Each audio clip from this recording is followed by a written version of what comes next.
Partaharjun puutarhan tukinkäsittelylaitteisto on valmistettu vuosien 2013 ja 2014 aikana. Tuotanto on käynnistetty keväällä 2014. Laitteistossa on kaksiosainen tukkipöytä ja lastaus onnistuu suoraan autosta. Operaatiokeskus sijaitsee lajittelijan päässä, josta on suora yhteys tukkipöytään. Tukkipöydässä on sähkömekaaninen rappuannostelija, jossa on otettu huomioon myös kuitupuukoot.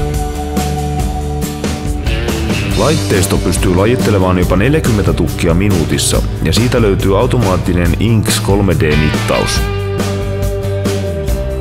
Lajittelijassa on 40 kappaletta teräslokeroita ja puolet tukeista menevät kuorimakoneen läpi. Osa teräslokeroista on varustettu oikaisustoppereilla, jotka auttavat tukkien lokeroinnissa.